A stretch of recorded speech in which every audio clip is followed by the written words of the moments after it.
የሚቀበለው ሰው ነው። ነገረ ስላሴን ሲያስተምር ከዚህ በፊት ይህንን ቪዲዮ ታስታውሳላችሁ። አንዴ ላሰማችሁና አጭር ሰርቪስ 30 ሰከንድ ስለሆነች እንስማት። ስላሴው እግዚአብሔር እንደ አዲስ ኪዳን ካህናት ቤተክርስቲያን የእምነት መግለጫ ስላሴው እግዚአብሔር ብለን ነው እንጂ የሚባለው ስላሴው አይባልም። እግዚአብሔር አብ፣ እግዚአብሔር ወልድ፣ እግዚአብሔር መንፈስ ቅዱስ ሶስቱም በተናጠል ዘላለማዊ ናቸው። ሶስቱም በተናጠል ዘላለማዊ ናቸው።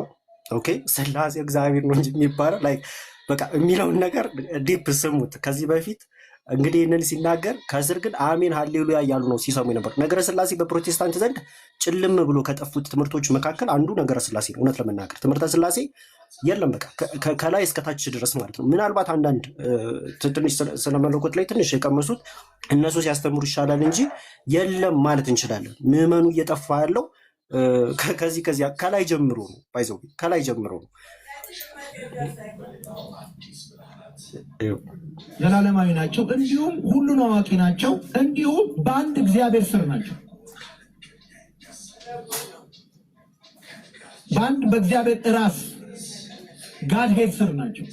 ተመልከቱ እንግዲህ አብ ወልድ መንፈስ ቅዱስ በአንድ እግዚአብሔር ስር ናቸው። በአንድ አምላክ ስር አብ ወልድ መንፈስ ቅዱስ አሉ። ላይክ ማለት ይሄንን እያስተማረ ያለው ባይዘው እዚህ ቲክቶክ ላይ ያሉት ምዕመኖች ይሻላሉ፣ እጥፍ ይሻላሉ። በጣም ብዙ እየተማሩ ስለሆነ በስተት ውስጥም እያለፉ እየተማሩ እንደው እግዚአብሔር አክብራቸው ኦርቶዶክሳውያን ምዕመናን በደንብ እያስተማሩ ነው ያሉት። እውነት ለመናገር ወንድሞች እህቶች፣ ኦኬ ከሪከርደሮች ጭምር ማለት ነው። እዚህ ምዕመኑ እዚህ ቲክቶክ ላይ ያለው ምዕመን ይሻላል፣ ነገረ ስላሴና ነገረ ክርስቶስን ሲያስተምር ይሻላል። እንግዲህ የነሱ ፓስተሮች የነሱ ላይ ያሉት ሰዎች በዚህ ልክ ነው እያስተማሩ ያሉት። ስለዚህ ይሄ ነገረ ስላሴና ነገረ ክርስቶስ ትምህርት እንደዚሁ እዚህ ሚዲያ ላይ ያለ ችግር ብቻ ሳይሆን ከስር መሰረቱ ቤታቸው ውስጥም ያለ ችግር ነው።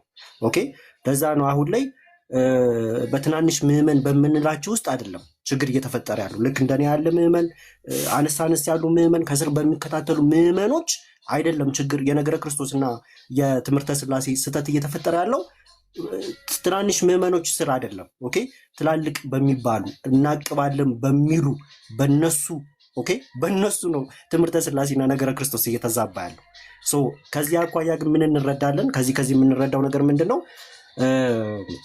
ምን ያህል ቤተክርስቲያን የሰጠችንን ነገር ወደ ራሳችን የእነሱን አይተን ወደ ራሳችን ስንዞር ምን ያህል ጥንቅቅ ያለ ትምህርት እንዳለን አባቶቻችን ሁሉ ነገር አብራርተው እንዳስቀመጡልን እኛ ስንገልጠው ሃይማኖተ አበው እኮ ገልጸን እናታችን ቅድስት ድንግል ማርያም የአምላክ እናት ትባላለች። አዎ የአምላክ እናት ትባላለች፣ የእግዚአብሔር እናት ትባላለች።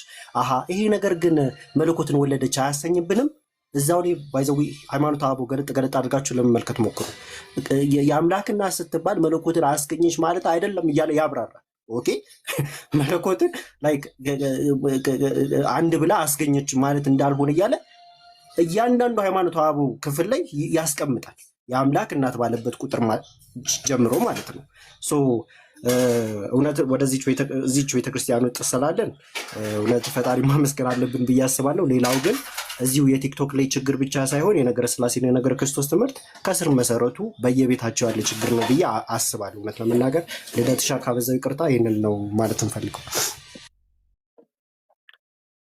ይሄ ሀቅ ነው እኮ ነገረ እግዚአብሔርን ማስተማር ነገረ እግዚአብሔርን ባጭሩ በቃ መሰረታዊ የሚባለውን ሃይማኖት የሚባለውን ነገር ማስተማር እንደማይችሉ እነዚህ ሰዎች እኮ በጣም በተደጋጋሚ በተደረጉ ውይይቶች በተደረጉ ሀሳቦች ምናምን ነገር ለይተን አውቀናል እኮ። ያው አንዴ ስለ ስላሴ ቢናገሩ ሌላ፣ ስለ ክርስቶስ ቢናገሩ ሌላ።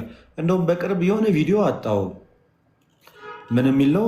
አብ ወልድን የወለደው በፈቃዱ ነው የሚለው ንግግር ማኑ መጀመሪያ የተናገረው? እሱ ንግግር ምናልባት አዳም ካወቀው የሰማው መስሎኛል። እንደዚህ አይነት ሪከርድ ካልተሳሳትኩኝ አብ ወልድን የወለደው በፍቃድ ነው የሚለው እንትና ኤፊ እንትና ላይ አለ፣ ቆርጦች ላክላቸው ላይ አለ።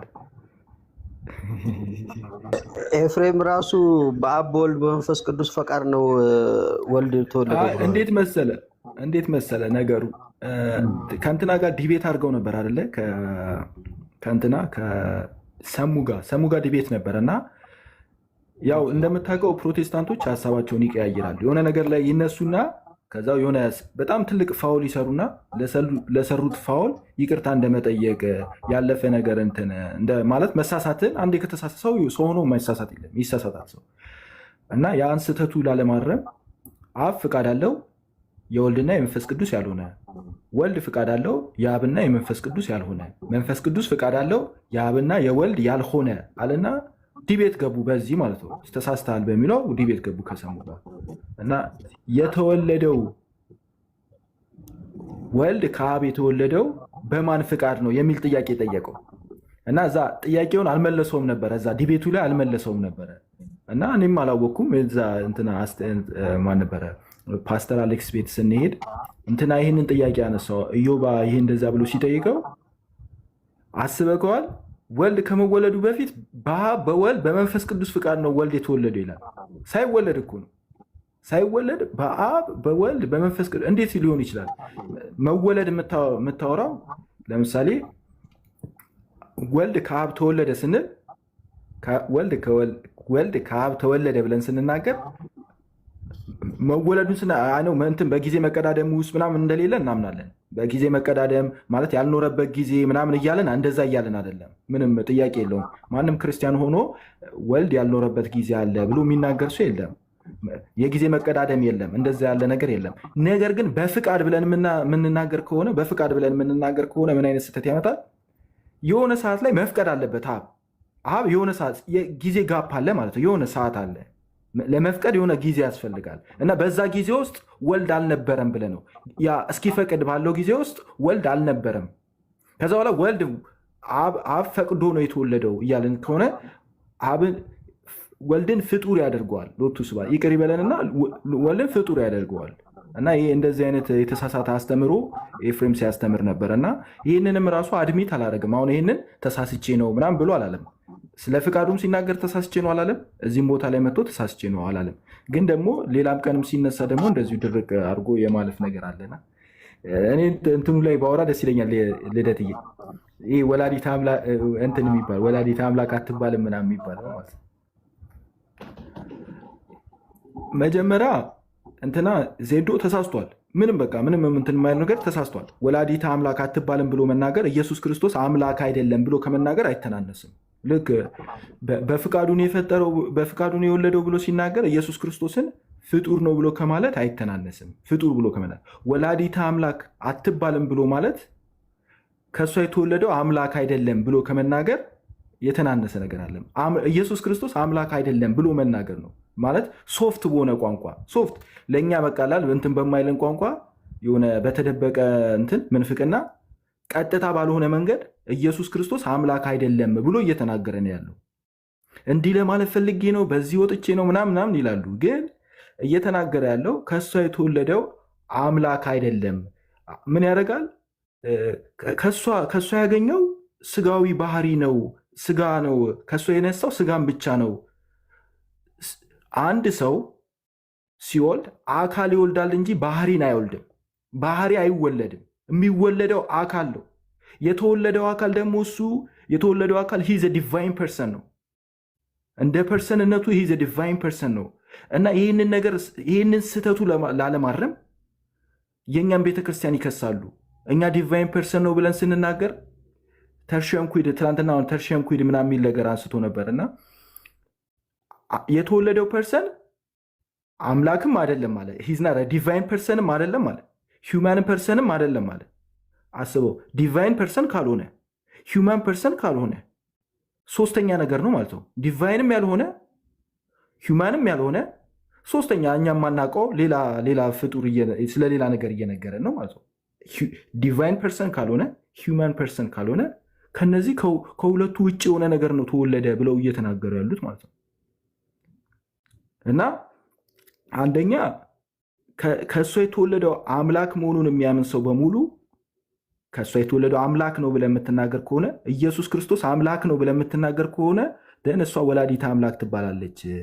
ደግሞ ዛሬ ደግሞ አንድ የሰማሁት ነገር አለ። ሲጸልዩ አለ ትክክል ነው። አባታችሁ ነው ብለን ስንጸልይ አሸናፊ እግዚአብሔር እናት ሆይ ብለው ይጸልያሉ አለ። አሜን፣ ትክክል ነው። አሸናፊ እግዚአብሔር ናት እንላለን። እግዚአብሔር ብለን ስንል ግን እግዚአብሔር ብለን ስንል አብም ወልድም መንፈስ ቅዱስም እናት እያለን አይደለም። የአብም የወልድም የመንፈስ ቅዱስ እናት እያለን አለ። የእግዚአብሔር እናት ብለን በናገራችን ለምሳሌ ኢየሱስ ክርስቶስ እግዚአብሔር ነው ብለን ስንናገር ኢየሱስ ክርስቶስ እግዚአብሔር ነው ብለን ስንናገር ኢየሱስ ክርስቶስ አብም ነው ወልድም ነው መንፈስ ቅዱስም ነው እያለን ነው እንዴ? አይደለም፣ በፍጹም። እግዚአብሔር የሚለው ቃል በስላሴ አስተምህሮ ውስጥ እግዚአብሔር የሚለው ቃል በሁለት ሴንስ እንጠቀመዋለን። አንደኛ ምንነት ነው፣ የኤሰንስ ስም ነው። እግዚአብሔር የሚለው ጋድ የሚለው ኤሰንስን ይናገራል፣ ኤሰንሱን ነው፣ ስለ ኤሰንሱ እያወራ ነው። ሁለት ደግሞ በእግዚአብሔር በሚለው ስም አካልን እየተናገርን ነው ያለ ነው። እግዚአብሔር በሚለው ልክ ለምሳሌ እንደዚህ በቀለል ባለ አማርኛ ለመናገር ያህል ለምሳሌ ሰው በመኪና ተገጨ። ማን የተገጨው ተብሎ ቢጠየቅ ማን ነው የተገጨው ተብሎ ቢጠየቅ ሰው ብለን እንናገራለን። ምንድን የተገጨው ተብለን ብንጠየቅስ ማንነቱንም ምንነቱንም ሰው እያልን ነው የምንጠራው። ሰው ተገጨ እንላለን። ምንድን የተገጨው ተብሎ ሲጠየቅ ሰው ነው የምንለው። በምንነት አካል ይጠራል። በምንነት አካል ይጠራል።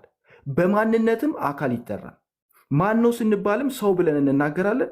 ምንድን ነው ተብለን ስንጠየቅም ደግሞ ሰው ብለን እንናገራለን። ልክ እንደዚሁም ስለ እግዚአብሔር ስናወራ በኤሰንሱ እንጠራዋለን። በኤሰንሱ አብ እግዚአብሔር ነው ስንል አብ መለኮታዊ ባህሪ አለው እያለን ነው። ወልድ እግዚአብሔር ነው ብለን ስንናገር ወልድ መለኮታዊ ባህሪ ያለው አካል ነው ብለን እየተናገርን ነው። መንፈስ ቅዱስ እግዚአብሔር ነው ብለን ስንናገር መንፈስ ቅዱስ መለኮታዊ ባህሪ ያለው አካል ነው ብለን እየተናገርን ነው። አብ እግዚአብሔር ነው ስንል በምንነቱ አንስተን አካሉን እየተናገርን ነው። አብ እግዚአብሔር ስንል ከሶስቱ ቅዱስ አንዱ ቅዱስ ነው እያለን ነው። ወልድ እግዚአብሔር ነው ስንል ከሶስቱ ቅዱስ አንዱ ቅዱስ ነው እያለን ነው። መንፈስ ቅዱስ እግዚአብሔር ነው ስንል በምንነቱ አካሎችን እየጠራን ነው። ኢየሱስ ክርስቶስን እግዚአብሔር ብለን ስንጠራ አብም ነው ወልድም ነው መንፈስ ቅዱስም ነው ማለታችን አለ። በምንነቱ አካሉን እየጠራን እንጂ እና አሸናፊ እግዚአብሔር እናት ሆይ ብለን በናገራችን ከሶስቱ ቅዱስ አንዱ ቅዱስ እያለን እንጂ አብም ነው ወልድም ነው ማለት አይደለም። የእግዚአብሔር እናት ብለን ስንናገር የአብም እናት የወልድም እናት የመንፈስ ቅዱስም እናት ማለታችን አለ። ከሶስቱ አካል አንዱ አካል እናት ነች እያለን ነው። እና እነዚህ በጣም በቃ ቀላል የሆኑ ጥያቄዎችን እያነሱ ራሳቸውን ማዳረቅ ራሳቸውን ኮንፊውዝ ማድረግ ምናምን ነው የያዙት። እና ይሄ ደግሞ የስላሴ አስተምሮ የትም ቦታ ሄደን የምንጠየቀው ጥያቄ ነው። ለምሳሌ እግዚአብሔር የሞተ ለምሳሌ እግዚአብሔር ስለኛ ሞተልን ተብሎ ሲናገር አብም ሞተልን መንፈስ ቅዱስም ሞተልን እያለን አይደለም። ወልድ ሞተልን ከሶስቱ አንዱ ሞተልን እያለን ነው። በምንነቱ አንዱን አካል እየጠራ ነው። በምንነቱ እየጠራ ነው። ስለዚህ ሌላ ቦታ ደግሞ ምንድን ነበር ያነሳው? ዲቫይን ፐርሰን እና ሂውመን ፐርሰን የሚባለው ነው። ምንም ጥያቄ የለውም። እኛ የምናምነው ከዘላለሙ የነበረው ቃል የእሱ ደግሞ ማስረጃችን የት ነው? የዮሐንስ ወንጌል ምዕራፍ 1 ቁጥር 14 ላይ እዛ ቃል ስጋ ሆነ ይላል አይደለ? ቃል ስጋ ሆነ ይልና ከዛው ጸጋና እውነትን ተሞልቶ በእኛ አደረ ይላል። ማን ነው በእኛ መካከል አደረ የተባለው? በእኛ መካከል ልክ ምድር ላይ ሲገለጥ ነው ጸጋና እውነትን ሞልቶ በእኛ አደረ የተባለው። በእኛ ምድር ላይ መኖር ጀመረ የተባለው ማን ነው? ቃል። በእኛ መካከል ምድር ላይ መኖር ጀመረ የተባለው ማን ነው? ቃል። መጀመሪያ ስጋ ሆነ ይላል። ቃልን ስጋ ሆነ አለ። ከዛው ቀጠለና ደግሞ በኤንድ ነው የተያዘው። በእንግሊዝኛው ላይ ሄዳችሁ ብትመለከቱ the word ይልና became flesh ይላል። ኤንድ ይልና dwelt among us ነው የሚለው እና ራሱ ቃል በምድር ላይ መኖር ጀመረ ተብሎ የተነገረለት በእኛ መካከል መኖር ጀመረ ተብሎ በሰው መካከል መኖር ጀመረ የተባለው ቃል ነው እና ምንም ጥያቄ የለውም። እነዚህ ሰዎች ስተዋል፣ ተሳስተዋል፣ ማረም ነው ያለባቸው እና አንዳንድ ጊዜ ስህተትን እዚህ ቦታ ላይ በቃ ዳጸ ልሳል ነው ምናምን ማለት አለብህ። የሆነ ነገር ብለህም ተሳስቻለሁ በቃ እለፉ ማለት ነው ያለብህ እና ቴንኪዩ አመሰግናለሁ። እግዚአብሔር ይስጥልኝ። ያ ቆንጆ ሀሳብ ነው ያነሳ። እውነቱን ለመናገር ስቷል። በቃ እውነቱን ለመናገር ቅድም እኔ እየሰማሁ ነበረ። በተለይ የአሸናፊ እግዚአብሔር እናቱ ሰላምታ ላንቺ ይገባሻል፣ ከሴቶች ሁሉ ትልልሽ አንቺ የተባረክሽ ነሽ፣ የማኅፀንሽም ፍሬ የተባረከ ነው የሚለውን የአባታችን ሆይ ጸሎትን የአሸናፊ እግዚአብሔር እናት አይደለችም ነው ያለው። እንግዲህ የአሸናፊ እግዚአብሔር እናት አይደለችም ነው እያለ ያለው እና ምን ያህል እንግዲህ የነገረ ማርያምን ወይም ደግሞ እመቤታችን ቅድስት ድንግል ማርያምን በእሷ ላይ ያላቸው ክፉ ጥላቻ፣ በእሷ ላይ ያላቸው መጥፎ ነገር ክርስቶስ ኢየሱስ አምላክ አይደለም ወደ ማለት ደረጃ አድርሷቸዋል። በውይይታቸው አንድ ያጠራነው ነገር ሁሉም ነገር ሴንትራላይዝ ሲደረግ ማርያም እንዴት የእግዚአብሔር እናት ትባላለች? ማን ስለሆነች ነው እሷ የእግዚአብሔር እናት ምትባል ወደሚል መደምደሚያ ነው የሄዱት። ናትሻ እንኳን ደህና መጣ። ናታኒም ያቆም እንዴት ናችሁ? አዳም ቃለት ያሰማልን ልደትሻ ምናምን እንዴት ናችሁ? እንዴት አመሻችሁ? ናትሻ እንዴት አመሸ? ዲያቆን እንኳን ደህና መጣ። ዲያቆን ዳዊት እንኳን ደህና መጡ። እርሶም እንዴት ናችሁ? ለአንተ በቀቻለሁ እንዴ? ይሻሻል።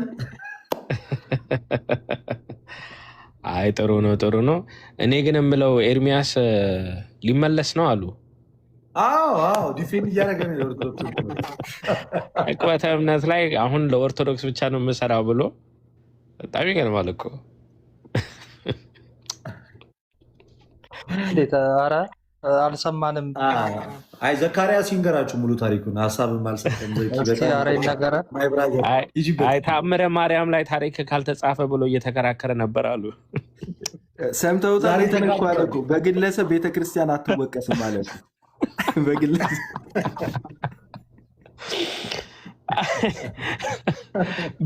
ገድል ላይ እኮ እንደዚህ ይላል ሲለው አይ እሱ አንድ ገድል ነው እንጂ ዋናው ቤተክርስቲያኑ ግን እንደዚህ አያስተምርም።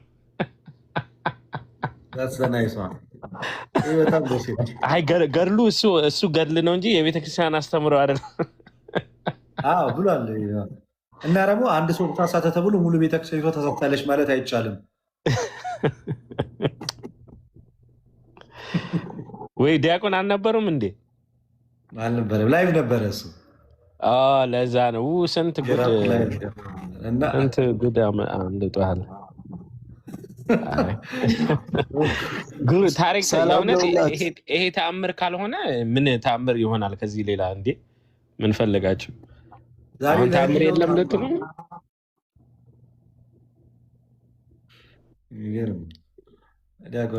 አቋረጥኩ በመሀል ይቅርታ። ያው ሀሳብ ምን አልካለሽ? ድምፄ ከሰማችሁኝ ዘኩ ከሐዋርያት ሥራ 20 ሀሳብ ጋር አድርጎ አንዳንድ ነገር ይበላል። እነሱ ካነሱት ሀሳብ ዘኪ አለ እኔን ሀሳብ አዳም ተናግሮታል። ግን አሁን ዳዊት ያለውን እዛ ሰማ ስለነበርኩኝ ዜድ የራሱን ጥፋት ላለማረም ሲል እኛ ላይ መሸሸግ ሲፈልግ ነበር። በጣም ለጉድ ሲታገል ነበር እኛ ጋር ለጥፎት ርዕሱን ሺፍት ለማድረግ ማለት ነው፣ ራሱ መወጣት ስላልቻለ። ግን የምር ዛሬ ኤርሚያስ ያደረገውን ነገር ልናመሰግነው ይገባል። ምንም ቦታ አልሰጠውም። ያ ሰዎች ለመጥቀስ ሞከረ። ሰዎች ቢሳሳቱም ቤተክርስቲያኗ ግን እንደዚህ አታምንም አለ። ሌላም ጊዜ እንደዚህ በልለን ኤርሚያስ ማለት እዚህ ትምህርት ላይ ብቻ ሳይሆን ሌላ ትምህርት ላይም የሆኑ መምህራን ተነስተው ምናልባት ቢሳሳቱ ብሰማ እንኳን አይ የሆኑ መምህራን ምልከታ ነው እንጂ ቤተክርስቲያኗ እንደዚህ አታምኑ ለማለት ሞከረ። የሆነ ገድል ለመጥቀስ ሞከረ። አይ አንድ ገድል ላይ አይደለም የቤተክርስቲያኑ አስተምሮ ያለው በመጽሐፍቶቿ ሙሉ እንደዚህ አታምንም ብለህ እንትን አልክልን። ሌላም ጊዜ እንደዚህ ብትልልን ጥሩ ነው ኤርሚያስ። ያው ለእውነት ከቆምክ አይቀር በደንብ እንደዚህ ለእውነት ቁምልን ነው። ሁለተኛ ነገር ያለውን አዳም ተናግሮታል። ይሄ አሸናፊ እግዚአብሔር እናቱ የሚለውን እኔ አንዳንዴ ይገርመኛል። ክርስቶስን እግዚአብሔር አይደለም ብለው ይመኑ እኔ አንዳንዴ በጣም ነው የሚገርመኝ። እንዴ አሁን አንተ የጠቀሰው ጥቅስ ላይ እኮ በግልጽ በገዛ ደግሞ ያጃትን የእግዚአብሔርን ቤተክርስቲያን ተጠብቁ ዘንድ ተብሏል አይደለ? ስለዚህ እግዚአብሔር የተባለው አብን ነው ልትሉ ነው? አብ ወልድ መንፈስ ቅዱስ ነው ልትሉ ነው? ሐዋርያት ሥራ ላይ ያለው ግዴታ እግዚአብሔር ከተባለ እኮ እያንዳንዱ ጥቅስ ላይ በምን አውድ ነው የገባው የሚለው ነገር እኮ ይታያል። አሁን ሐዋርያት ሥራ ላይ የገባው ለወልድ እንደገባ ደም የሚለው ነገር ስለተጠቀሰ ወልድ እንደሆነ ይታወቃል። ለምን አብና መንፈስ ቅዱስ ሰው አልሆንም። አብና መንፈስ ቅዱስ ደም የላቸውም። በቃ ይሄ ግልጽ ነው።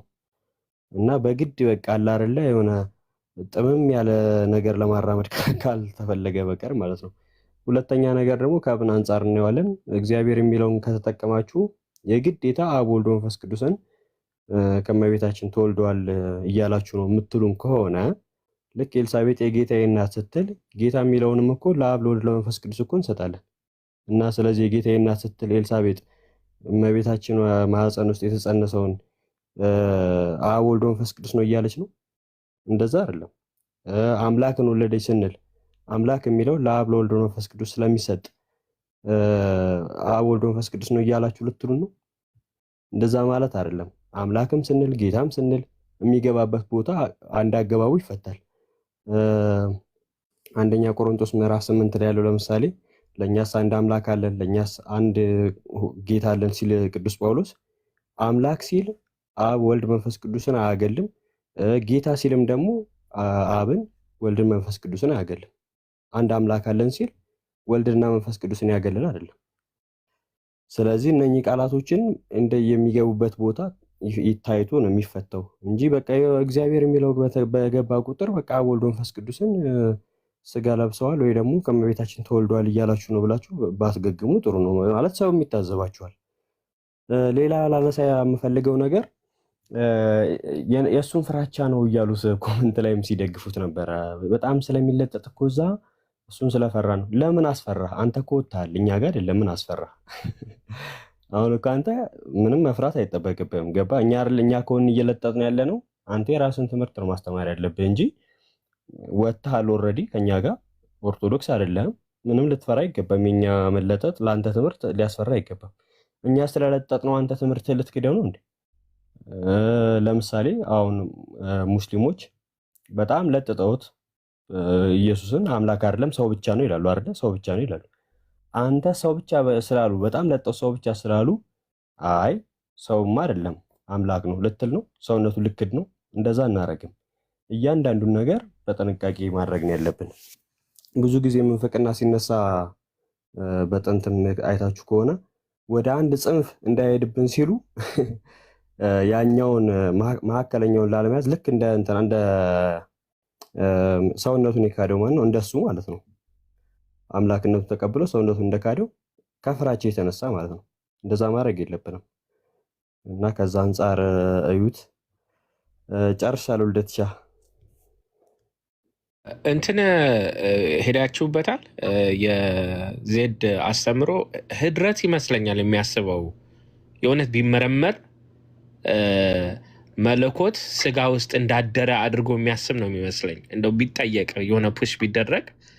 ምክንያቱም ደጋግሞ ምን ቃል በስጋ አለና በኋላ እመቤታችን ማን ነው የወለደችው ሲል አካላዊ ቃል አለ። ኦኬ እኔ ስለ ፐርስን እየጠየቅኩ ነው ብሎ ስሙ ጠፋብኝ እንጂ ማንን ነው የወለደችው የትኛውን አካል ነው የወለደችው ሲል አካላዊ ቃል በስጋ ይላል። እና አይ ቲንክ ፑሽ ቢደረግ ያ ብሩክ ቴንክ ዩ አዳም እኔ የሚመስለኝ በዜድ አስተሳሰብ ማለት ነው ያ አካላዊ ቃል ከመጣና ከእመቤታችን ማርያም ስጋ ወሰደ የሚለውን ስጋ ውስጥ ክርስቶስ ያደረ ይመስለዋል መሰለኝ። እኔ አሁን እንደዛ ነው የተረዳው። እኔ ብዙ ሲናገር ስሰማው ማለት ነው። እና አካልን ማነው ቃልን ወለደች ማለት የማንችለው ቃልን በስጋ ነው ወለደችው የምንለው ብሎ ደጋግሞ የሚናገረው ምንድን ነው? አንድ ስጋ የሆነ አካል አለ። እዛ አካል ውስጥ ደግሞ መለኮት ወይ ቃል ራሱ ስጋ ውስጥ እንደ ህድረት ቁጭ እንዳለ ነው የሚያስበው መሰለኝ። እኔ እንደዛ ነው የተረዳሁት። አይ ዶንት ኖ ሌሎቻችሁ እንዴት እንዳያችሁት፣ ግን ኤክስፕሌን ሲያደርግ ትንሽ ፑሽ ቢደረግ ስጋ አለ። እዛ ስጋ ውስጥ ያ አካል ምንድነው he just throws words around like ስግው ቃል ነው ምናምን ይላል እንጂ ትምህርቱ ግን የሆነ ኤክስፕሌን ሲያደርግ እኔ ጆሮዌ ላይ የገባው ምናልባት እኔ ልሆን እችላለሁ የህድረት አስተምሮ ነው። ግን ኤክስፕሌን ሲያደርገው ምናልባት እኔ ብቻ ልሆን እችላለሁ። ግን እኔ እንደዛ ነው አንደርስታንድ ያደረግኩት።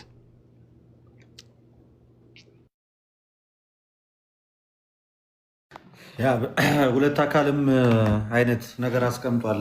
ሰዓት ላይ ሳያስበው ወደዛም ተስቦበታል በንግግሩ መሀል ላይ እና ግን ባጭሩ በቃ ቴዎቶኮስ የሚለውን ነገር ግን ለመቀበል ከብዶታል እሱ ሰውዬ። እሱም ጌርሳም እንደው ምንድን ያለው ጌርሳም ዛሬ የሰማሁት ሪከርድ ላይ የቅዱስ ቄርሎስ አናቴማ አናቴማ ዋንና አናቴማ ሲክስ ሞዲፋይ መደረግ አለበት። ስፔሻል አናቴማ ዋን ልክ አይደለም። በቃ በዚህ መንገድ ማስቀመጥ ማን ናቸው እነሱ? ሞዲፋይ መደረግ አለበት ወደ ማለት ደረጃ ነው የደረሱት። እሱም ገብታችሁ መስማት ትችላላችሁ። የቅዱስ ቄርሎስ አናቴማ ልክ አይደለም። በቃ ማርያምን በጣም የማግዘፍ ስራ ነው የሰራው። ለክርስቶስ ሳይሆን ለማርያም ያደለው ብለውታል ቅዱስ ቄርሎስ። ናትሻ እዚህ ሀሳብ ላይ አንተም ሀሳብ መስጠት ይችላል። ምኑን አይ ማለት አናቴማዎቹን ሞዲፋይ መደረግ አለበት ማለት አልገባኝም። ልክ አይደለም፣ መስተካከል አለባቸው፣ መስተካከል አስደምጠው ልደት ላሰማ እንዴ ይከፈት እንደዛ ነው የሚሻለው። የተወሰነ ነገር የሰማው እንደውም መስሎኝ ነበር። እስኪ እንትን በለውና አናቴማው የታለ ነበር?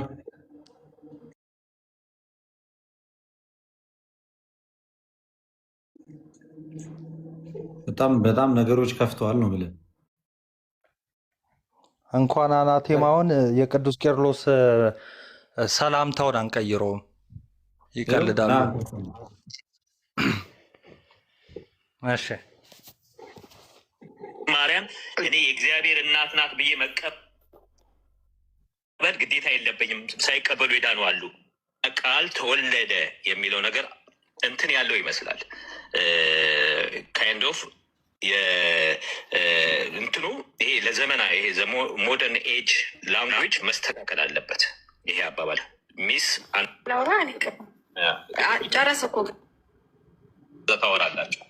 ታወራላችሁ። ስለዚህ ጌርሳምዬ እንዲጠራ ቃል በስጋ ምንድነው ቃልን ወለደች ማለት ወይ የቃል እናት ማለት ችግር የለውም ማለት ነው አይደለ? እሱ ጋር መስተካከል አለበት ነው። አሁን ይሄ የቄርሎስ የእስክንድሪያው ሊቀ ጳጳስ የነበረው ቅዱስ ቄርሎስ በ5ኛው ሴንቸሪ ላይ ማለት ነው 12 አናቴማዎችን እንትን ብሏል። 12 አናቴማዎች አንደኛውን ላንብብላችሁ እና በቁጥር 1 እና በቁጥር 3 ላይ ጥያቄ አለኝ። የእስክንድሪያው ሊቀ ጳጳስ ቅዱስ ቄርሎስ የጻፈው እንደዚህ ይላል። አንብበው ቃል በቃል የእግዚአብሔር ቃል መለኮትነትና የድንግል ማርያም ክብር አማኑኤል አምላክ መሆኑን የሚያምን እና ቅድስት ድንግል ማርያም የማያምን ነው የሚለው። ይቀጣ የእግዚአብሔር ቃል መለኮትነትና የድንግል ማርያም ክብር አማኑኤል መሆኑን የማያምን እና ቅድስት ድንግል ማርያምም ስጋን የለበሰውን የእግዚአብሔርን ቃል በስጋ ስለወለደች የእግዚአብሔር እናት በቅንፍ ውስጥ ወላዲት አምላክ መሆኗን የማይቀበል ሁሉ የተወገዘ ይሁን። ይሄ ምንድነው? ማንን ነው የማይቀበል የሚለው? ካሉራ ጠይቀሃለሁ። ድንግል ማርያም የእግዚአብሔር እናት ወላዲት አምላክ መሆኗን የማይቀበል ሁሉ የተወገዘ ይሁን ነው የሚለው እና ዶክትሪኑ ለማን የተሰራ ይመስላል? እዚህ ጋር ስታስበው አናቴማው ለማርያም ነው። ድንግል ማርያም የእግዚአብሔር እናት። ስለዚህ አሁን ጌታ ኢየሱስ ክርስቶስን ስትቀበል ድንግል ማርያምም የእግዚአብሔር እናት ናት ብለህ መቀበል አለብን። ይሄ ሮንግ አናቴማ ነው፣ መስተካከል አለበት በዘመናዊ ቋንቋ። ድንግል ማርያም እኔ የእግዚአብሔር እናት ናት ብዬ መቀበል ግዴታ የለብኝም። ሳይቀበሉ የዳኑ አሉ።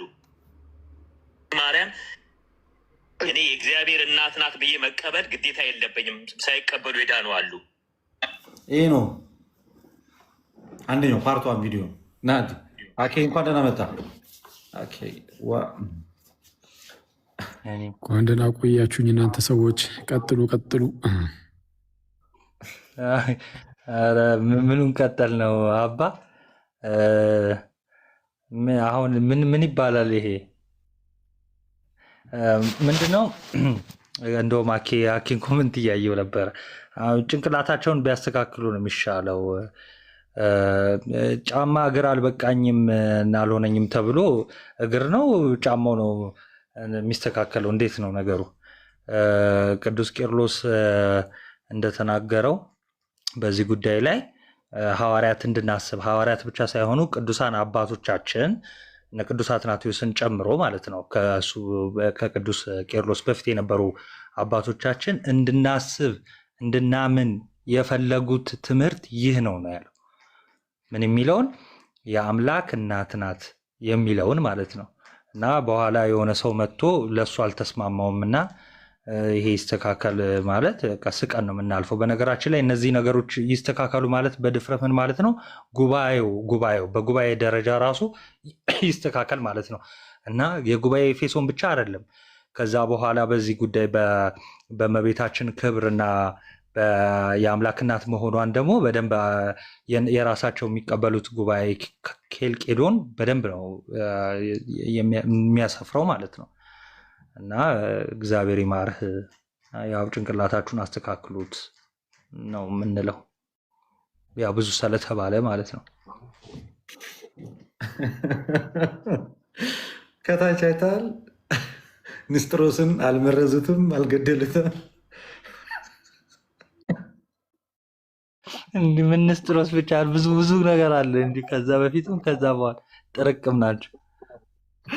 አይ አኪዋ እስኪ ሰላም ይቀርታል።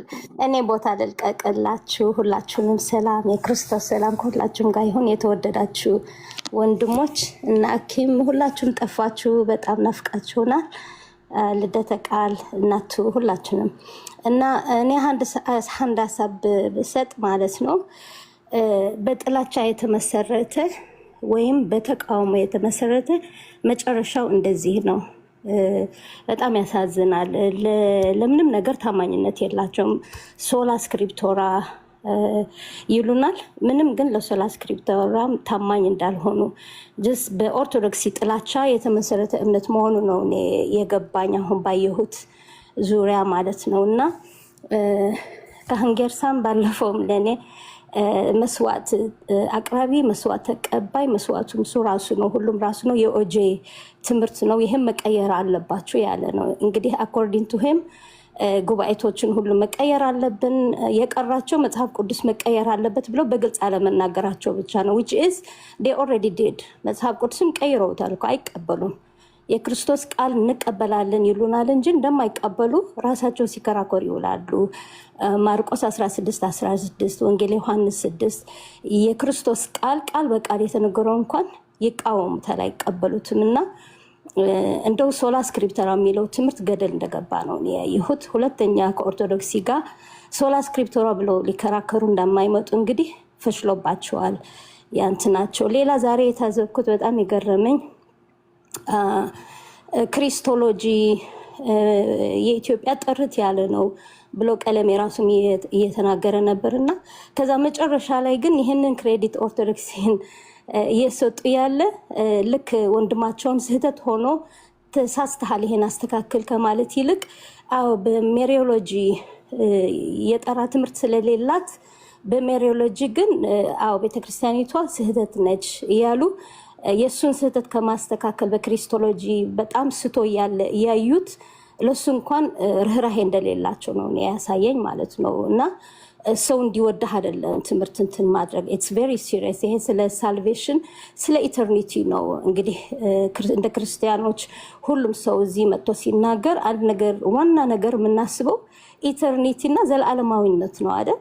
እንደዛ ከሆነ ደግሞ ስለ ግሩፕም አይደለም እና በዚህ ተሳስቶ እያዩት እንኳን እያባባሉት ነበረ። አት ሴም ታይም ኦርቶዶክሲ በዚህ አልተሳሳተችም፣ ይሄ ትክክል ትምህርት ነው በክሪስቶሎጂ ወይም በዛው ቃል ሁለት እየከፈለው ስለነበረ ልክ የንስጥሮስ አሁን ዲያቆን ዳዊት እንዳልከው እኔም እሱን አይቻለሁ። ይሄ ለቃደረን እንደ ሰንስም ነበረው ሌላም ፒውር ኖስቶሪያን ነበረ ትምህርቱ ማለት ነው። which is አካልን በሁለትም እየከፈለው ነበረ።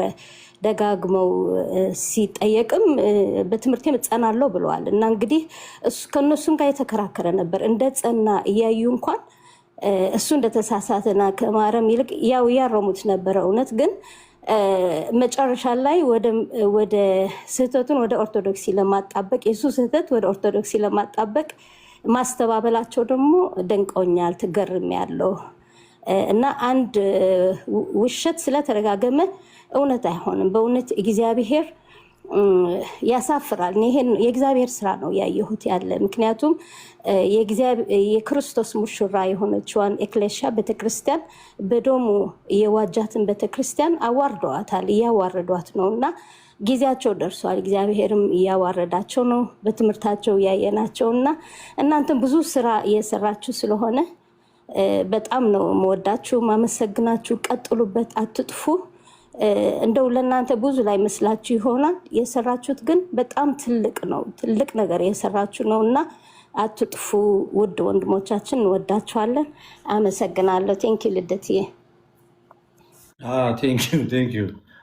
ቅድምም ተናግሬያለሁ መጨረሻ ላይ ወደዛ እንደሚታጠፍ። አይ ለዚህ ሁሉ ስህተት መነሻው እኮ የኦርቶዶክስ የተለጠጠ ነገረ ማርያም ነው ወደ ማለት ነው የደረሱት ሲያስተባብሉለት። እሱንም የመጨረሻ መደምደሚያቸው የኦርቶዶክስ የተለጠጠ የነገረ ማርያም ትምህርት ነው እኮ። ይህን እንዳልቀበል ምን አገባ ትምህርቱ የኛ ምን አስጨነቃል ትምህርቱ። ቅድም ዘካርያስ ምን የተናገረ ጉድ ፖይንት ነው ያነሳው። ኤኒዌይስ አኬዋ እስኪ ቅድም ሲሳይ ጋር ሰምተነዋል ይህን ቪዲዮ። እርግጥ እኔ የምልህ የተለጠጠ ያለው የትኛውን ነገረ ማርያም ነው? ይህን ወላዲተ አምላክ የሚለው ነው ወይስ ሌላውን እንዳጠቃላይ ያለው ነው የሚለው? እንዳጠቃላይ ነው ስፔሲፋይ ሲያደርጉት አላየሁም። ግን ሞር የሚያተኩረው ግን ይሄ የአምላክ እናት ስንል እኛ በጣም አብዝተን ቃሉ ስለምንናገረው አምላክን የወለደች የእግዚአብሔር እናት ናት ምናምን የሚለው የተለጠጠ ነው ወደሚል ደረጃ ነው። የተለጠጠ የነገረ ማርያም ትምህርት ነው። ጸሎቱን አስታውሰው ያህያሉ እግዚአብሔር እናት የሚለውን አሸናፊ እግዚአብሔር እናቱ ሰላምታ ላንቺ ይገባሻል ልንል የለ አባታችን የጸሎት ላይ አኬ እሱ ነው የተለጠጠው የነገረ ማርያም ትምህርት። የአሸናፊ እግዚአብሔር እናቱ ምናምን ስለምንል ማለት ነው ስለምንል አክቹዋሊ ቅድምም እየሄድንበት ነበረ። እኔ ሳወራ ባይዚ አንተ ጋር ያስተጋባል። ሚዩት ላድርገው እንትን እመቤታችንን የአሸናፊ እግዚአብሔር እናት ብሎ መጥራት የተለጠጠ ነው ወይ ማለት? ምንም የተለጠጠ ነገር የለውም። በትንቢት መጽሐፍ ላይ ቅድም እንዳልነውም በግልጽ ተነግሯል እኮ። ምንድነው ነቢዩ እግዚአብሔር ኢሳያስ ሲናገር በትንቢቱ ምዕራፍ 9 ቁጥር 6 ላይ እንደምታውቁት ሁላችሁም ምንድነው ሕፃን ተወልዶልናል ወንድ ልጅም ተሰጥቶናል ብሎ በተናገረበት ክፍል ላይ ማለት ነው ሕፃን ተወልዶልናል ይልና ወንድ ልጅም ተሰጥቶናል ካለ በኋላ ስለ ማንነቱ ሲናገር ስለ ምንነቱ ሲናገር ስሙም ድንቅ መካር ኃያል አምላክ የሰላም አለቃ የዘላለም አባት ተብሎ ይጠራል የተባሉ እና የሰላም አለቃ የዘላለም አባት ድንቅ መካር ኃያል አምላክ ያ የሚወለደው ሕፃኑ የተሰጠን ያ ወንድ ልጅ ኃያል አምላክ ከተባለ ድንግል ማርያም የኃያሉ አምላክ እናት ናት። ስለዚህ የአሸናፊ እግዚአብሔር እናት ተብላ መጠራቷ ምንም የሚደንቅ አይደለም። ከቅድስት ድንግል የሚወለደው ያ ሕፃን ያ ወንድ ሕፃን ተወልዶልናል ወንድ ልጅ ተሰጥቶናል ስለሚል ማለት ነው። እሱን ኃያል አምላክ ብሎ መጽሐፉ የሚነግረን ከሆነ ዘን እናትየዋ የኃያል አምላክ እናት ነች። ስለዚህ የአሸናፊ እግዚአብሔር እናቱ ተብላ መጠራቷ ምንም የሚያስደንቅ ነገር አይደለም። እና ይሄ ለእነርሱ የተለጠጠ ሆነ ማለት አንድ የሚያሳየን ነገር ምንድነው? ታሪካዊ ክርስትና ለእነሱ የተለጠጠ ነው። ስለዛ እነሱ የሚፈልጉት እነሱ በሚፈልጉት ልክ ክርስትናን መስፋት ነው የሚፈልጉት። ክርስትናን እነሱ በሚፈልጉት ልክ አበጃጅተው ምናምና ነገር መስራት ይፈልጋሉ። ይሄ ደግሞ ምን ይባላል? ሌላ መሰረት መመስረት ይባላል። ክርስትና ሁልጊዜም ቢሆን አንዴ በተመሰረተው አለት ላይ እየታነጸ መሄድ ብቻ ነው። አለቀ። ልክ በኢሳያስ ምዕራፍ 28 ቁጥር 16 ላይ እንደተነገረው በጽዮን ለመሰረት የሚሆን ድንጋይን አቆማለሁ ተብሎ ተነግሮ ነበር እና ይህንን የተከበረ የተመረጠ የማዕዘን ድንጋይ የሆነውን ይህንን ክቡር ድንጋይ ሕያው ድንጋይ ማለት ነው። እርሱም ክርስቶስ ነው። በነገራችን ላይ ሕያው ድንጋይ የተባለው ክርስቶስ ነው። የተከበረ የተመረጠ የጸና መሰረት ያለው በጽዮን ለመሰረትነት ፋውንዴሽን ሆኖ የሚቀመጥ እንደ መሰረት ሆኖ የሚቀመጥ አለት ድንጋይ የተባለው ጌታችን ኢየሱስ ነው። ይህንን ጴጥሮስ ይወስድና በመጀመሪያ መልእክቱ ላይ ምንድነው ወደዚህ ወደ ሕያው ድንጋይ እየቀረባችሁ እናንተም ደግሞ እንደ ሕያው ድንጋይ ሆናችሁ ይላል። ስለዚህ ሁላችንም አሁን እንደ መሰረት ሆኖ የተቀመጠ አንድ ጊዜ ክርስቶስ አለን። ሁሉም እየመጣ በእሱ ላይ መታነጽ ብቻ ነው። ሁሌም ቢሆን ቤተክርስቲያን በቃ አንዴ በእሱ መሰረተ ልማት ላይ ታነጻለች። ሁሉም እየመጣ ወደ ቤተክርስቲያን ይጨመራል። በዛው ላይ እየታነጸ ስል የሆነ ስለ ግንባታ እያወራሁ አይደለም፣ ኖርማል ግንባታ ሳይሆን እኛ ሰዎችን ማለት ነው። እኛ በክርስቶስ ላይ ነው እየታነጽን የምንሄደው። እኛ ራሳችን መመስረት አንችልም። አዲስ የሆነ ማህበር መመስረት አይቻልም። አዲስ የሆነ እምነትን፣ አዲስ የሆነ አስተምህሮትን ይዞ ብቅ ማለት አይቻልም። ለአእምሯችን የሚመች አይነት ነገርን ማለት ነው። እና አሁን እነዚህ ሰዎች ግን ከተመሰረተው ሌላ የመመስረት አዝማሚያ ውስጥ አይደሉም። አክቹዋሊ መስረተዋል፣ ግን ሁሌም ግን በዛው ነው የሚቀጥሉት። ሁሌም መመስረት ነው። ሁሌም መታነጽ ሲገባቸው በተመሰረተው ላይ ሁሌም እየታነጽን መሄድ ሲገባን መታነጽ የሚባል ነገር በዛው ላይ እየታነጹ መሄድ የሚባል ነገር የለም። ሁልጊዜ መሰረት መጣል ነው። እና ግን እኔ በጣም የሚገርመኝ ማለት ነው አሁን ይህ ትምህርታቸው ስህተት ነው ምናምን እንደው እመቤታችን ወላዲተ አምላክ ትባላለች የሚለው እሱ ያን ያህል እንደው ለብዙ ሰው የሚጠፋውም ስላልሆነ እሱ በቀላሉ ይመለሳል። በቄርሎስ የተጀመረም አይደለም ትምህርቱ። አክቹዋሊ ከቄርሎስ በፊትም በአባቶቹ የታመነ ትምህርት ነው። ድንግል ማርያም የአምላክ እናት መሆኗ ማለት ነው።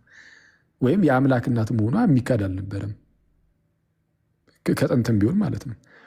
በተለይ አሁን እንደዚህ አይነት ይሁን እንደው የአምላክ እናት መሆኗን የማይቀበል ቢኖር እንደዚህ ይሁን ይወገዝ የተረገመ ምናምን ተብሎ እንዴት ይነገራል ነው የሚሉት። እና ኢቨን ከቄርሎስ በፊት ጎርጎርዮስ ዘንዚናዙ ድንግል ማርያም ወላዲተ አምላክ እንደሆነች የማያምን ቢኖር በእግዚአብሔር መንግስት ውስጥ ድርሻ የለውም ነው የሚለው። በእግዚአብሔር መንግስት ውስጥ ምንም ስፍራ የለውም። ስለዛ ድንግል ማርያም ወላዲተ አምላክ አይደለችም የሚል ከሆነ አንድ ሰው እዛን ይህንን እናውቃለን። የቱን ነው የምናውቀው? በእግዚአብሔር መንግስት ውስጥ ምንም ድርሻ የለውም ያ ሰው። ምክንያቱም ይህ ነገር እየተካደ ያለው ነገረ ክርስቶስ ነው። አሁን የሚመስለን ነገረ ማርያም ብቻ ነው የሚመስለን። ጥልጥል ያለ የነገረ ማርያም ስህተት ነው የሚመስለን፣ ግን አይደለም። ነገረ ማርያም አዎ ነገረ ማርያምን ስቷል፣ ግን መሰረቱ ግን ነገረ ማርያም አይደለም፣ ነገረ ክርስቶስ ነው። እዚህ ጉዳይ ላይ ቅድም እንዳልነው ማለት ነው መሰረቱ ነገረ ማርያም ሳይሆን ነገረ ክርስቶስ ነው። እንዴትም ነገረ ክርስቶስ የሆኑ መሰረቱ አንድ ሰው እመቤታችንን የአምላክ እናት አይደለሽም ካለ ወይም ደግሞ የአምላክ እናት አይደለችም ካለ ስህተቶቹ የሚሆኑት አንደኛ ወይ አርዮሳዊ ነው። አርዮስ እንደምታውቁት ጌታችን ኢየሱስ እውነተኛ አምላክ አይደለም ብሎ ይክድ ስለነበር ከአብ ጋር አንድ የሆነ እውነተኛ አምላክ አይደለም ብሎ ያምን ስለነበር ድንግል ማርያምን የአምላክ እናት ሊላት አይችልም። ምክንያቱም ኦልሬዲ ልጇን አስቀድሞ ስለካደ ኢየሱስን ስለካደ፣ ስለዛ ክህደቱ ከክርስቶስ ነው የሚጀምረው። ወይ አርዮሳዊ ነህ የክርስቶስን አምላክነት ክደሃል፣ አሊያም ንስጥሮሳዊ ነህ። ንስጥሮሳዊ ነህ ኢነሴንስ ንስጥሮስ ክርስቶስን ሁለት ያደርገው ስለነበረ የማርያም ልጅ የእግዚአብሔር ልጅ ብሎ ይከፋፍለዋል። አምላክነትን ከሰውነት የመለየት አይነት ነገር ማለት ነው። ስለዛ ሁለትነትን አስተምሯልና ንስጥሮስ ወይ አንተም ንስጥሮሳዊ ነህ በክርስቶስ ዘንድ ሁለትነትን ታስተምራለህ ያስብላል። አሊያም ደግሞ የሆኑ የኖስቲክ መናፍቃን ውስጥ ያለ ሰው ነህ።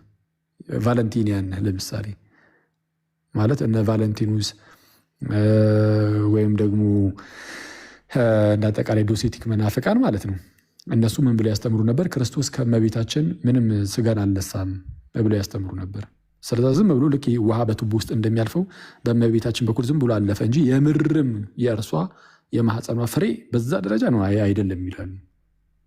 ከዛ አንጻር ምናልባት እነሱ የአምላክ እናት አይደለችም ብሎ ሊናገሩ ይችሉ ይሆናል። ዞሮ ዞሮ ግን ድንግል ማርያምን የአምላክ እናት አይደለችም ካልክ በቃ የመጀመሪያው ክህደት ክርስቶስ ላይ ነው የሚሄደው።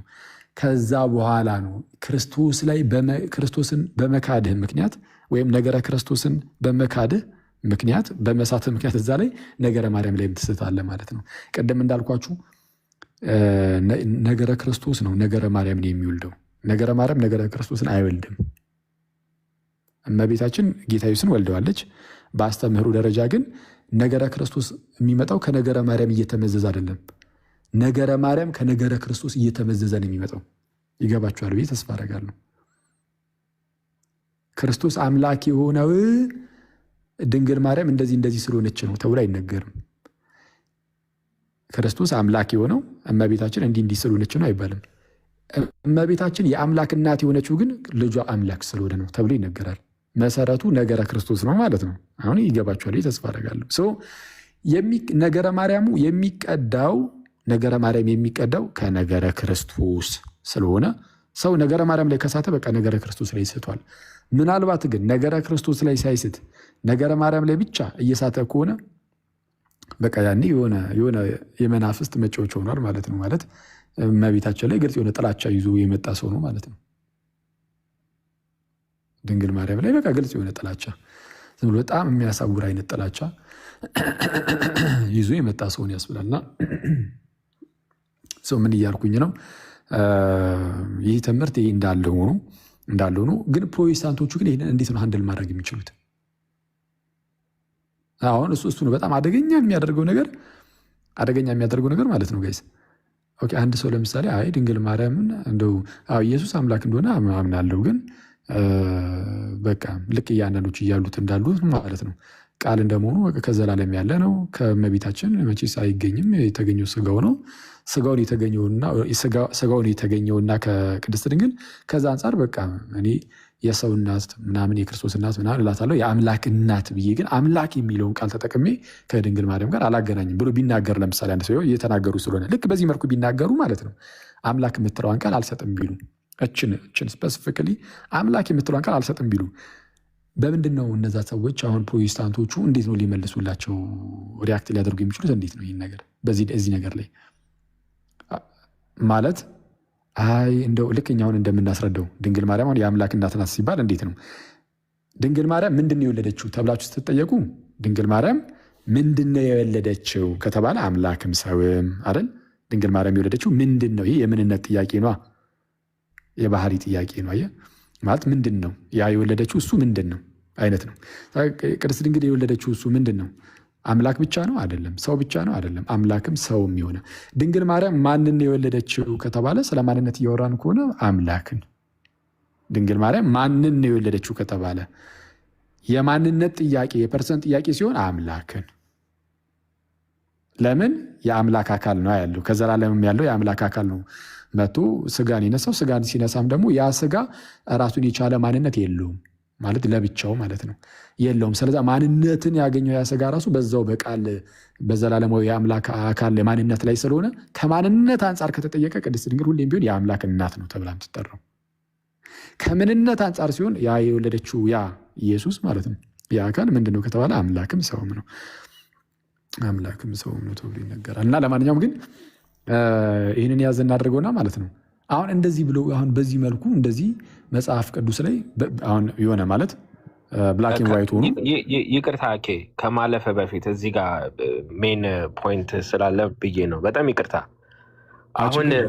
አሁን እዚህ ፖይንት ላይ ማለት ነው ምንድን ነው ስለ እመቤታችን ብቻ ሳይሆን በኋላ ወደ መስቀሉ ስንሄድ ማለት ነው ማነው የተሰቀለው፣ ማነው የሞተው፣ ማነው ያዳንን ስንል መልሱ የተወለደው ነው የሞተው፣ የተወለደው ነው የተሰቀለው፣ የተወለደው ነው ያዳንን።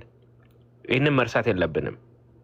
እና እመቤታችን ማንን ነው የወለደችው ስትል ጂምናስቲክ ሰርተ አምላክን አልወለደችም አካል በስጋ ምናምን የምትል ከሆነ መስቀሉ ላይ ማን ነው የሞተው በሚለው ላይ ትልቅ የሳልቬሽን ጥያቄ ይነሳል። እሱንም አብረን እንትን እንድትለው ብዬ ነው።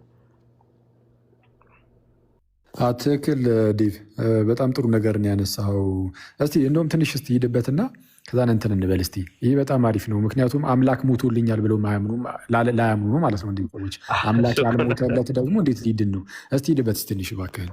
አዎ በተለይ አንዳንድ ጊዜ እኛም እንትን ስለ እመቤታችን አውርተን ከዛ መስቀል ላይ ስንደርስ ግን የሆነ አንዳንድ ጊዜ የሆነ ጥያቄ ምናምን የሚነሳብን ሰዎች ልንኖር እንችላለን። እና ኦርቶዶክስ የሚያደርገን ምንድን ነው? ሰው ብቻውን ከሞተ ሰው ስጋውን ብቻውን ማለት ነው ከዚህ በፊት ከክርስቶስ በፊት ብዙ የሞቱ ሰዎች አሉ። ድህነት ግን ሊመጣ አይችልም ነው በአጭሩ። ሰው ሞቶ በሰው ስጋ ብቻ ድህነት ሊመጣ ስለማይችል መለኮት ደግሞ በባህሪው ሞተ ካልን እንትን የቱ ጋር እንደሆነ ጠፋኝ እንጂ ሃይማኖተ አበው ላይ አምላክ በባህሪው ሞተ ካልክ አብንም መንፈስ ቅዱስምን እንደገደልከው አታቀምን ይላል።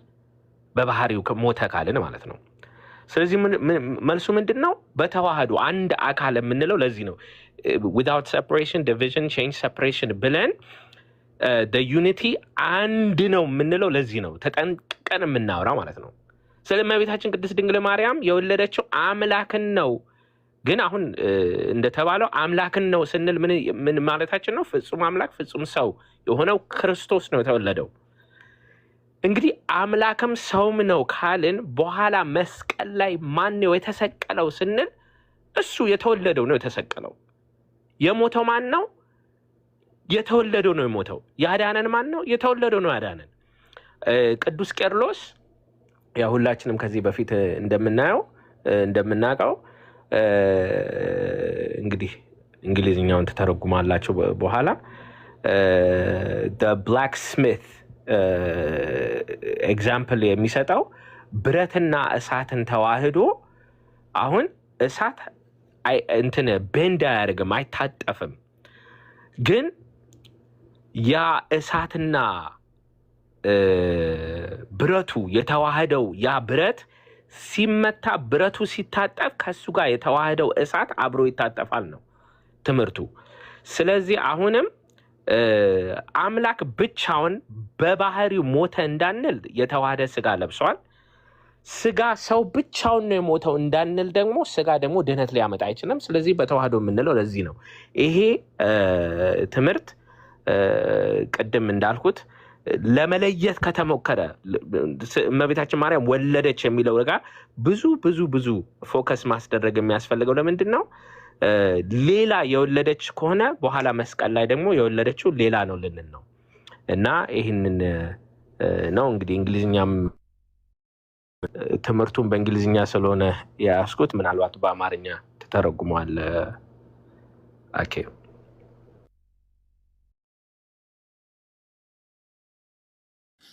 አይ በጣም አሪፍ። ይሄ ቃሎት ያሰማልን ዴቭ። እዚህ አለ እኮ እዚህም እኛ ጋርም ይሄ ምሳሌ በጣም ይታወቃል። ምንድነው አንጠረኛው እንትን ሲል እሳቱን ብረቱን እሳት ውስጥ ከቶ ያግለውና ልክ ሲመታው ማለት ነው ሲመታው ለይቶ ብረቱን መታው አይባልም ማለት ከእሳቱ አይነጠልም። ሲመታ የጋለው ብረት ኦልሬዲ ግሎ የለ እሳትነት አለው ብረቱ እና ይመታል።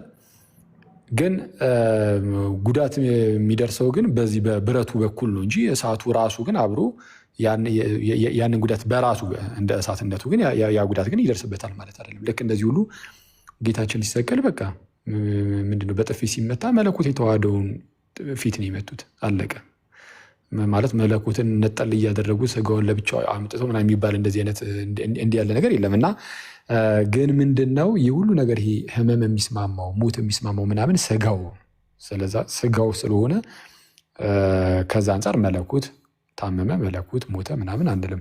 እና ጥሩ ነው። እግዚአብሔር ያክብርልን። እናመሰግናለን። እሺ ቀጥሉ። ለሽ አይ በቃ ጸዲ ሀሳብ ተሰጥቶበታል። እኔ ጨርሻለሁ። በእናንተ በኩል ያላነሳችሁት ሀሳብ ካለ እሱ ካልሆነ ግን እንጨርስ ምናምን ነገር አሪፍ ነው፣ ደስ የሚል ነው። በአጠቃላይ መልእክት ምንድነው? አኬ እንደዚህ እየተከፋፈለ ውዝግብ ውስጥ ላለ ፕሮቴስታንት ህዝብ ወደ ጌታ ቤተክርስቲያን ለመጥራት እንደ በዚች ክፍተት ክርስቶስን ሊያዩበት የሚችሉበት መንገድ እንዴት ነው? ይሄ ግርግር የጌታን ቤተክርስቲያን እንደ አማራጭ አድርገው ለትንሽ ኦርቶዶክስ ትምህርቷ ምንድን ነው እንዲሉ አያደርጋቸውም ወይ? እኛስ ከብሽሽቁ በተረፈ ወደ እውነተኛው ቤተክርስቲያን እንዲመለከቱ ማድረግ የለብንም ወይ? ተፋየቱ ተቀጣቀጡ ከሚለው ባሻገር ዳዲ እንኳን ደህና መጣሽ ብራዘር። ፓፓዶፕሎስ እንዴት ነህ? አለን።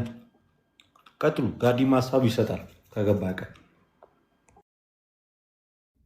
ልደት ምግብ እየበላ ነው መሰለኛ። ቆሎ ነው።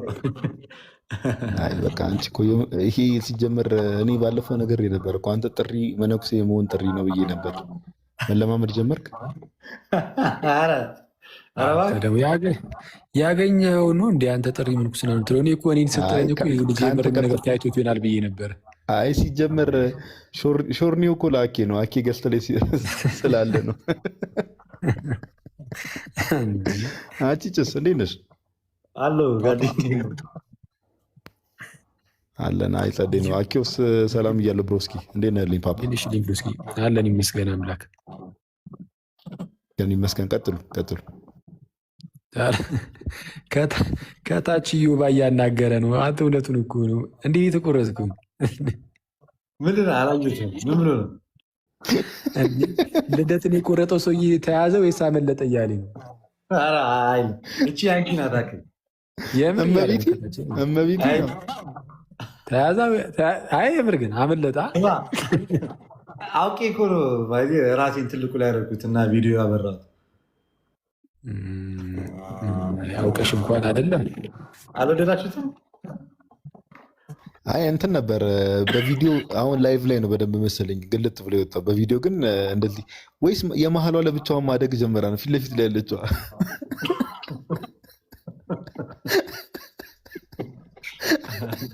አይ እንትን አይልም። ግን ወጥ ቢሆን ግን ጥሩ ነው። አየህ የመሀሏ ብቻዋን ከፋለች ትንሽ፣ ለዛ ነው ወጥ አልሆነ ከጎኑ ጋር እሱ ጋር የሳሰውኩ ጋር ለዛ ትንሽ በዛ ነው።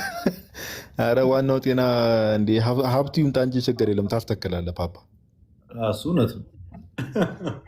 እንደዚህ አይነት ድርጅት ውስጥ የምትሰሩ ሰዎች ከልደት ጋር አብራችሁ መስራት የምትፈልጉ በውስጥ አዋሩት። ፕሮሞሽን ሰራላችኋል። ቀጥሎ እሺ። አንተ ወደ ቧልት በአንድ ያልተኪደው እኔ እኮ በቃ ምንም ቁም ነገር ከሰል ተቃዋላ ላይ አንዱ ከታች በጣም የብዙ ሰው ክፋት እየተመለከትኩኝ ነው እዚህ ውስጥ። አኪ ያላለቀም ሀሳቡ የተናገራችሁ አልቋል። ያው ጋዲ አሁን ስለመጣች ጠቅለል ታደርግ ምንም በጣም በጥሩ መልኩ ነው የተጠቃለለው። ምንድን ነው ባለቀሰ ተሜ ደውሎልሃል? ቀደም እኮ ደውዬልን ነበር። ባይዘዊ ፓፓ አገኘኸው? አውርተዋል? አረ ስልኩ ጠዋት በሌላ ጉዳይ ነው የደወልኩለት። ጠዋትም ከሰዓትም ከመሸም 11 ሰዓት አካባቢ ምናምን ደወልኩ። ስልኩ ስዊች ኦፍ ነው የሚለው። ባይዘዊ በዋትሳፕ አልሞከርክም? ምን ላገኘው አልቻልኩም። እኔ ስልኩ ስዊች ኦፍ ነው የሚለው። ሁለተኛ ቀን ሌላ ስልክ አለው እንዴ? ከዛኛው ከዋናው ውጭ ከ60 ምናምን ውጭ ይህን ነው የማውቀው። አንተ ምን እሺ፣ በእናትህ እኔ እኮ አሁን ሰሞኑን እየተፈጠረ ካለው ነገር አንጻር ምናምን ነገር እንደዛ ካስበኝ ነው። ታዲያ ወይ ቤቱን ምናምን አላውቅም። አንተ አሁን አውቀዋለሁ ቤቱን ግን እኔም አውቀዋለሁ። ወይ ነገ ምናምን ነገር እግረ መንገድን ስትሄድ አንድ አፍታ መኖር አለመኖሩ ምናምን ቼክ ቢደረግ። አዎ ነገ ቼክ አደርገዋለሁ። አይ እንደዛ አድርግ በእናትህ፣ ጌታ ይጠብቀው። አሚን አሚን። ኦኬ መልካም አዳር ጋይስ። እኔ እኮ እዚህ ጋር እየሰራሁ ደቅ ብዬ እኮ ነው። በቃ ሰላም ደሩላችሁም። ደህና ደሩ። መልካም ምሽት። እሺ ፓፓ አኪዮ ስም እንደተሻም ሰላም ደሩሽ። ቻው። ዘኔ ያዝናናችኋሉ እነሱ ቢወጡም እንዳታስቡ። ለዘጋ አይደለም እንዴ?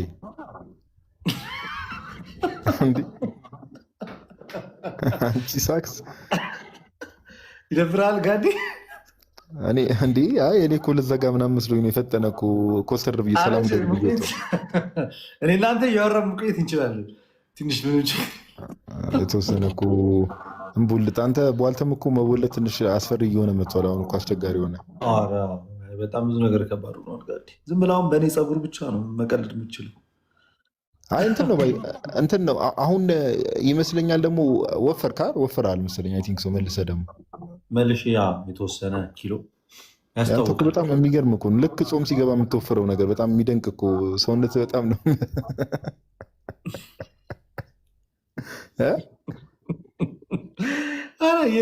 በጥቂት ጊዜ ነው በጣም ለመወፈርም ለመክሳትም በጣም ቅርብ የሆነ ሰው ነው። በጣም በአጭር ጊዜ ምን እንደሆነ አላውቅም። ውስጤ ምን እንዳለ አላውቅም። በጣም ሰውነቴን ላውቀው አልቻልኩም። አሁን ብለር ታይፕ ምንድን ነው? ኦ ፕላስ። ለዛ ነዋ። እና በ2 ሳምንት ውስጥ ታይኛለህ። አሁን ደግሞ ቀንሼ ቆሎ አታብዛ እየተባልክ ነው ኮመንት ላይ። ለምን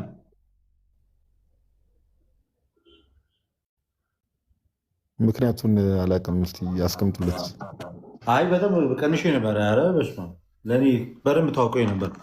የሆነ ሰዓትማ እንዴ በጣም ፒስ የሌለ እኮ ጸድ ሆኖ ነበር። የሆነ ሰዓት ናዝሬቱ ለምናምን ስንገናኝ እንዴ ያው ከዛ አሁን ደግሞ ይጨምራል። ትንሽ የሆነ በቃ ሄድ ስልበት ትንሽ ሳጫውት ምናምን ነገር ስበላ ማለት ነው ስበላ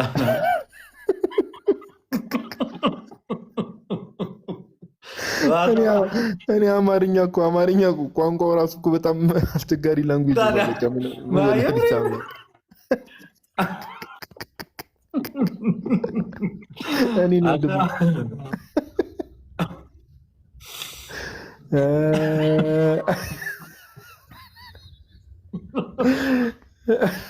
ቀለሜ ይህንን ንግግርን እንዳያገኝልህ ወዳጅ።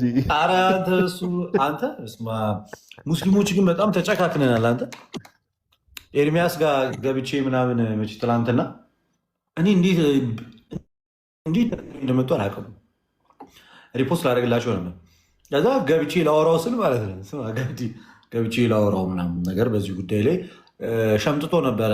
ይሄ ዕብራውያን 1:5 ላይ ከመላእክትስ አንተ ልጄ ነህ ምናምን ያለው ለክርስቶስ አይደለም ምናምን ብሎ እየተናገረ እሱ ሀሳብ ላይ ላወራው ገብቼ ጠበቅኩት 10 ደቂቃ ምናምን ብዙ አወራ ተሳደበና መጨረሻ ላይ አሁን እሺ እኔ መቀጠል እችላለሁ፣ በጣም ረጅም ሰዓት ነው፣ በጣም የማየውን ነገር እየተናገርክ የሰማው መቀጠል እችላለሁ ወይ ስለው አስወርዶኝ ምን ብሌን ጥሩ ነው በየጥጋጥጉ ሴት እንደመሳም አይደለም የጌታ ቃል ነው። ከዛ የሚያደርጉት ጥሩ ነው ጋዲ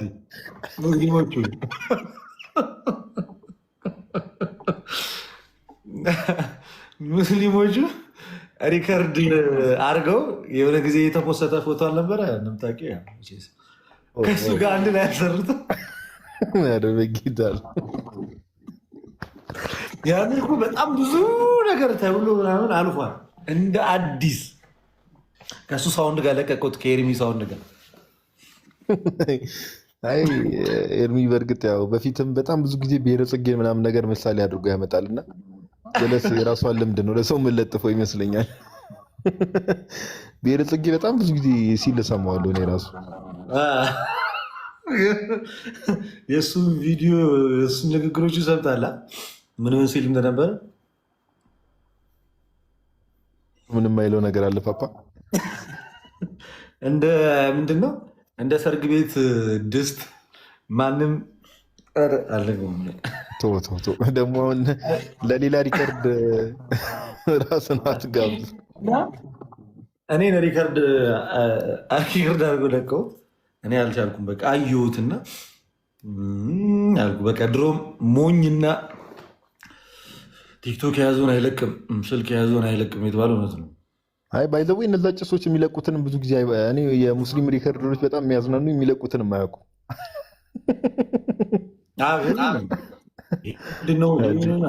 ይመጣለት እና ልክልቄ ነገር ትንሽ ፉት ትላላችሁ፣ ጥጋ ጥጉን ትይዛችኋል። ዘኬ ቤት ትገቡ ነው ሁሌ ደግሞ በቃ ዝክር ከዛ ትገባላችሁ ከቅዳሴ በኋላ እሷን ትንሽ ፉት ትላላችሁ። ከዛ ጥጋ ጥግ ይወዳል።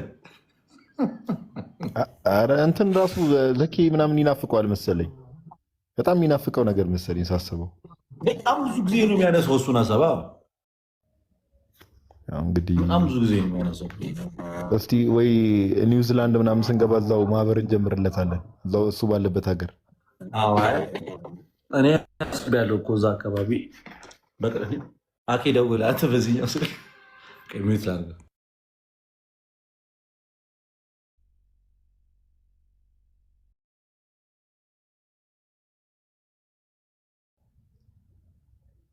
ጋይስ እንዴት ናችሁ? በተረፈ ታች ያላችሁ ሰዎች ሁሉ ሰላም